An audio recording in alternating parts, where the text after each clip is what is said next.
नमस्कार दोस्तों, एक बार फिर से स्वागत है आप सभी का Manoj study centre YouTube channel पे। दोस्तों आज हम इस वीडियो पे हिंदी के टॉप 40 प्रश्नों को कवर करेंगे। यहाँ पर देखिए पहला प्रश्न लिखा हुआ है, हिंदी की उत्पत्ति किस अपभ्रंश से मानी जाती है। चलिए जवाब दीजिए, इस प्रश्न का राइट आंसर क्या होगा। तो दोस्तों याद रखिएगा, हिंदी की जो उत्पत्ति है आपकी सौर सेनी अपभ्रंश से मानी जाती है। ऑप्शन नंबर सी वाला करेक्ट हो जाएगा। गौ शब्द का वचन पहचानिए। अब बताना है गौ जो शब्द है ये वचन कैसा है। तो देखिए गौ शब्द यानी सीधी सी बात है, गौ हमारा एक वचन है। गौ मतलब गाय, एक वचन है। नेक्स्ट प्रश्न है हमारा, उत्साह वास्तव में यहाँ पर खाली स्थान है और फिर खाली स्थान है कि मिली जुली अनुभूति है।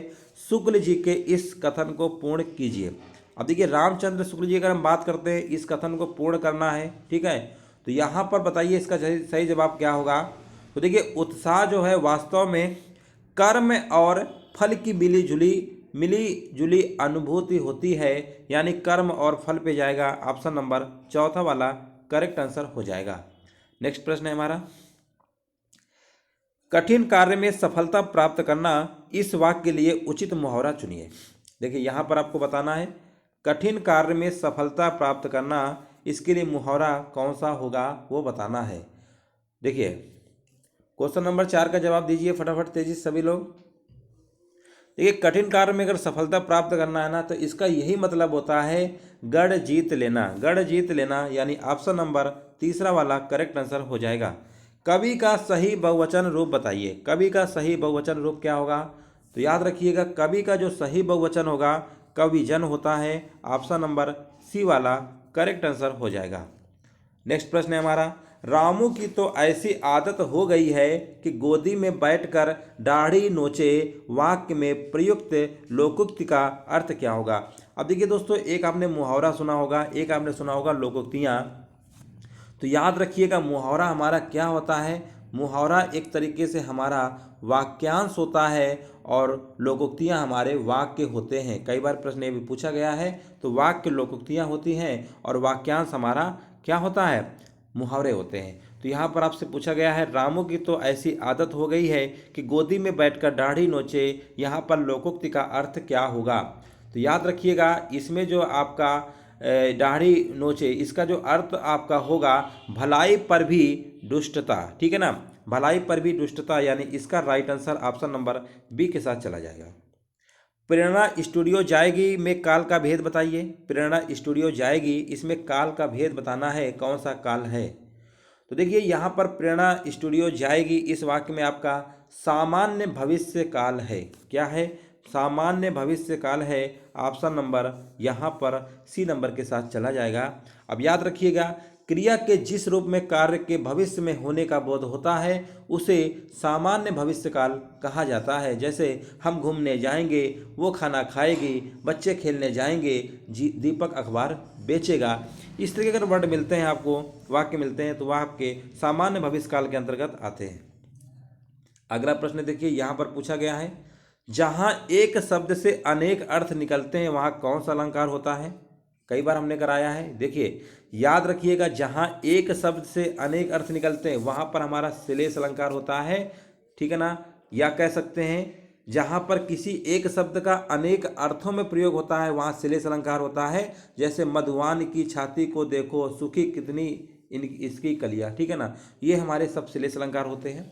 और हम बात करते हैं अगर अनुप्रास अलंकार। अनुप्रास अलंकार क्या होता है, जहाँ पर एक ही वर्ण की आवृत्ति एक से अधिक बार आती है वहाँ अनुप्रास अलंकार होता है, ठीक है ना। जैसे चार चंद्र की चंचल किरणें खेल रही थी जलथल में, इस तरीके से होता है, याद रखिएगा।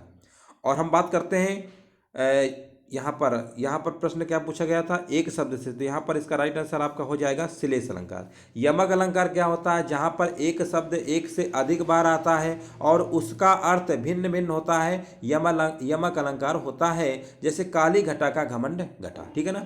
चलिए आगे बढ़ते हैं। नेक्स्ट प्रश्न है हमारा, इनमें से कौन सा शब्द स्त्रीलिंग की पहचान नहीं करवाता है। इनमें से ऐसा कौन सा शब्द है जो स्त्रीलिंग की पहचान नहीं करवाता है। क्वेश्चन नंबर 9 का राइट आंसर बताइए क्या होगा।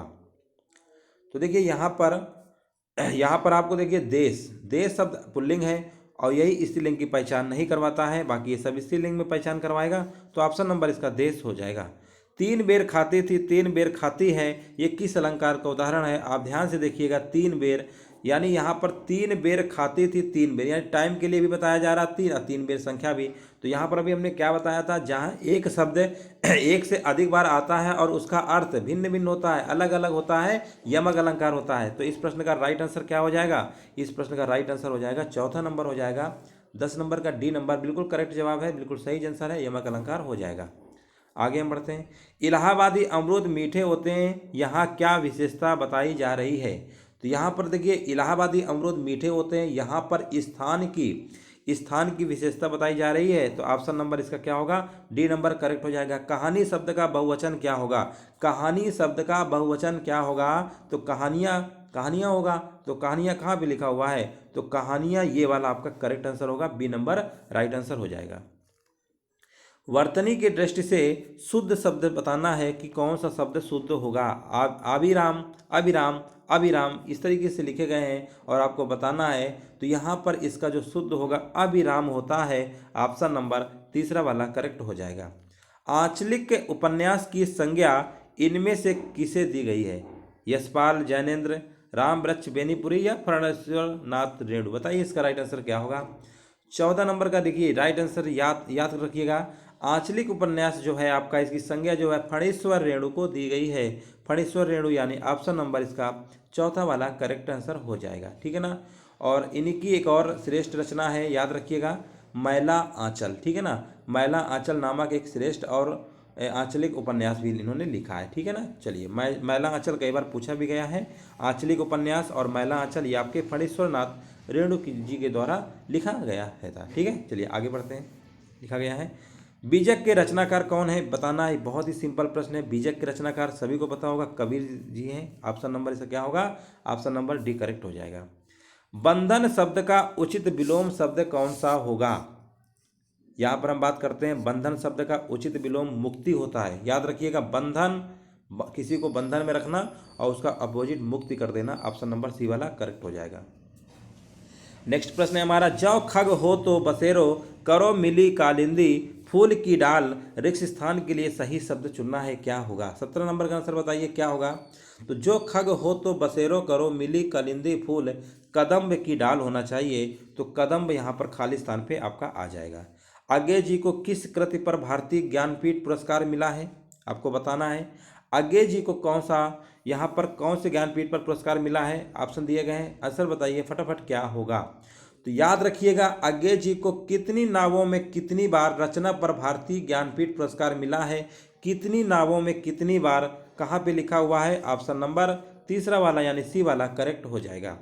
यहाँ पर देखिए एक संधि विच्छेद का प्रश्न आया है, संयोग शब्द में उपसर्ग एवं मूल शब्द कौन से हैं? आपको बताना है, संयोग शब्द में उपसर्ग एवं मूल शब्द कौन से हैं? तो देखिए, संयोग शब्द में आपके जो उपसर्ग एवं जो मूल शब्द हैं, इसका संधि विच्छेद करेंगे ना तो क्या आएगा?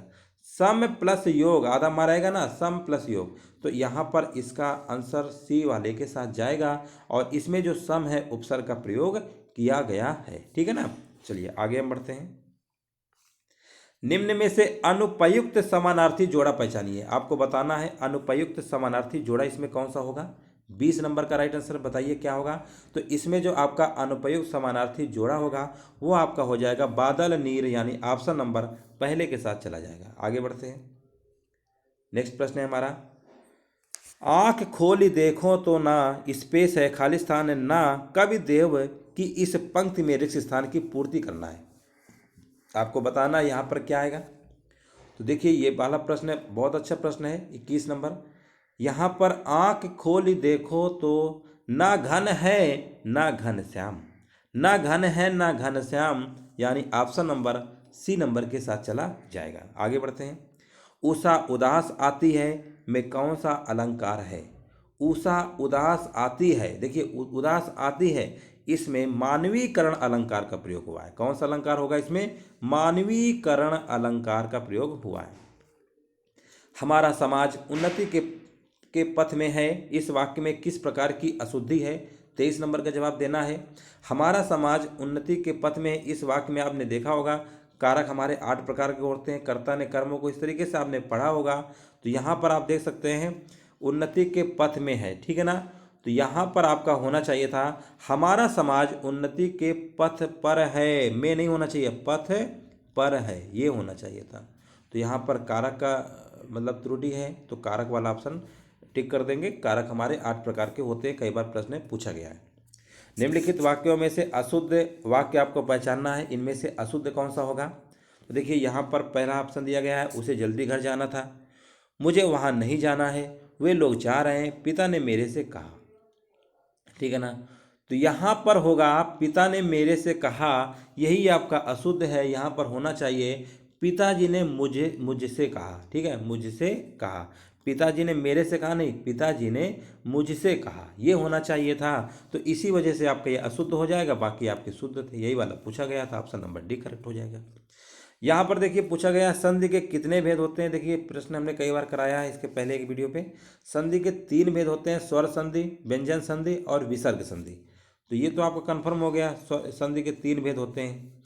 स्वर संधि हो गया, है ना, और दूसरा हमने क्या बताया, व्यंजन संधि, यानी व्यंजन हो गया, विसर्ग हो गया, ठीक है ना।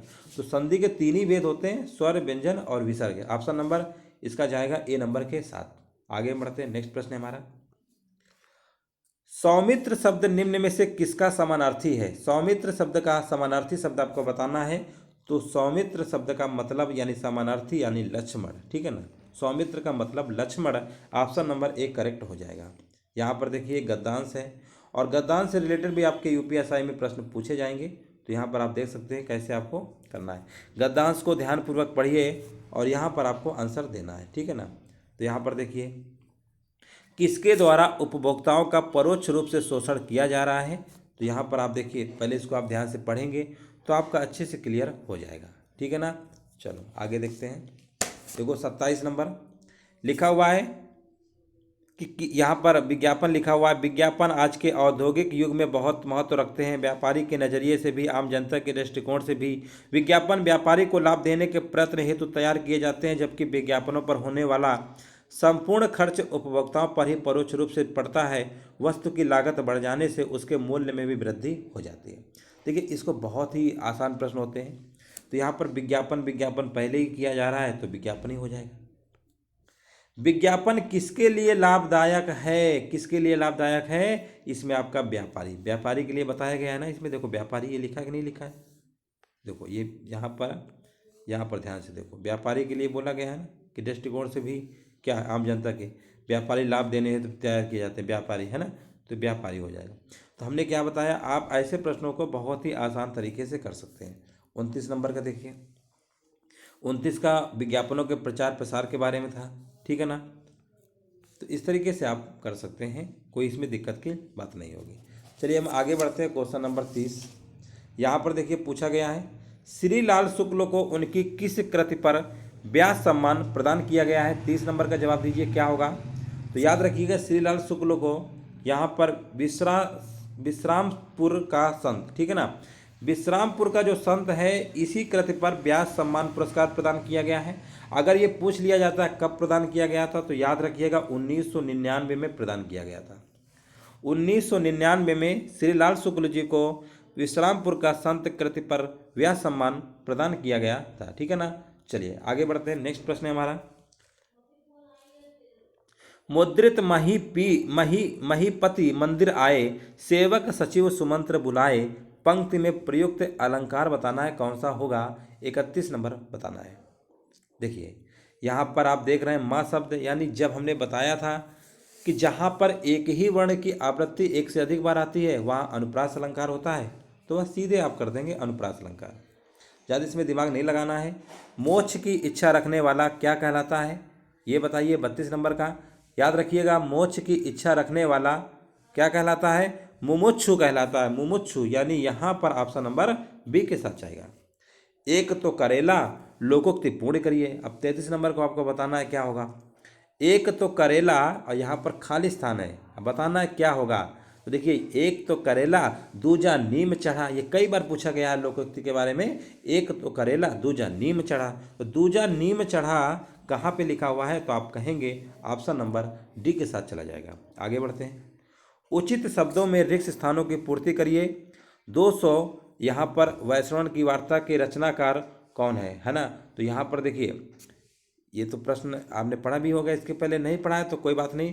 252 यहाँ पर देखिए वार्ता है ना, ये 252 वैश्रवण की वार्ता है, इसी के रचनाकार गोकुलदास हैं, तो यहाँ पर 52 होगा, यानी ऑप्शन नंबर डी हो जाएगा। ठीक है ना, याद रखिएगा कि यहाँ पर 252 जो वैश्रवण की वार्ता है वो कौन सा है, 252 है। ठीक है, ऑप्शन नंबर इसका डी वाला हो जाएगा। अगला प्रश्न देखिए पूछा गया, सिक्का जमाना मुहावरे का अर्थ क्या होता है। सिक्का जमाना मुहावरे का अर्थ क्या होता है, इसका होता है प्रभाव स्थापित करना, ऑप्शन नंबर बी के साथ चला जाएगा। नेक्स्ट प्रश्न है हमारा, विशेषण की विशेषता बताने वाले शब्द क्या कहलाते हैं। अब यहाँ पर देखिए विशेषण की विशेषता बताने वाले शब्द क्या कहलाते हैं। अभी एक पेपर हुआ था उसमें ये पूछा गया था, है ना, तो ये प्रविशेषण, ठीक है ना, प्रविशेषण याद रखिएगा। विशेषण की अगर विशेषता बताते हैं वो शब्द हमारे प्रा लगा दीजिएगा, प्रविशेषण होते हैं, ऑप्शन नंबर बी। एग्जाम में अभी हाल ही में ये पूछा गया था। नेक्स्ट प्रश्न है हमारा, निम्न में से कौन सा कोकिल शब्द का समानार्थी शब्द नहीं है, बताना है आपको कौन सा समानार्थी नहीं है कोकिल का। तो देखिए यहाँ पर आपका कोकिल का पिक है, कोयल है, श्यामा, लेकिन मधुकरी नहीं है, तो ऑप्शन नंबर पूछा गया था नहीं है, तो ऑप्शन नंबर बी को टिक कर देंगे। नेक्स्ट प्रश्न है हमारा, हमारा भावी जीवन निसंदेह उज्जवल होगा में रेखांकित शब्द का विलोम बताना है। ठीक है ना, हमारा भावी जीवन निसंदेह उज्जवल होगा, ठीक है ना, में रेखांकित शब्द का विलोम बताना है। अब देखो यहाँ पर इसका आंसर बताइए, 38 नंबर क्या होगा। देखो रेखांकित शब्द आपका यहाँ पे ऐसे होना चाहिए था, ठीक है ना, है नहीं है, यहाँ पर भावी में है, ठीक है ना, तो भावी का आपको विलोम शब्द बताना है कि भावी का विलोम क्या होगा। तो याद रखिएगा भावी का विलोम अतीत होता है, क्या होता है, अतीत होता है, ऑप्शन नंबर बी वाला करेक्ट आंसर हो जाएगा। चलिए नेक्स्ट प्रश्न है हमारा, निम्नलिखित वाक्यों में से कौन सा कथन अशुद्ध है। आपको शुद्ध अशुद्ध से एक प्रश्न आएगा वो बताना है। तो देखिए यहाँ पर आपको अशुद्ध बताना है, तो ये देखिए अशुद्ध कौन सा होगा, यहाँ पर देखिए, यहाँ पर अशुद्ध आपका हो जाएगा, यहाँ पर हमारे पास समय कम है, कहाँ जाना है, शायद बारिश हो रही है, ये तो सब आपको सही लग रहे हैं। लेकिन यहाँ पर बी नंबर को देखिए, कल लोगों की भीड़ जमेगी, तो कल लोगों की भीड़ जमेगी, यही आपका क्या है, यही आपका अशुद्ध है, ऑप्शन नंबर बी वाला करेक्ट हो जाएगा। लास्ट प्रश्न है हमारा इस सेशन का, भवानी शब्द का पुल्लिंग शब्द क्या होगा। याद रखिएगा भवानी शब्द का जो पुल्लिंग शब्द होता है भगवान होता है, option number D correct answer हो जाएगा। इस तरीके दोस्तों आज हमने टॉप 40 प्रश्नों को हिंदी कवर किया है। अगर आप यूपीएसआई इसके अलावा किसी और एग्जाम की तैयारी कर रहे हैं तो आपके वीडियो बहुत ही इंपॉर्टेंट साबित होगा।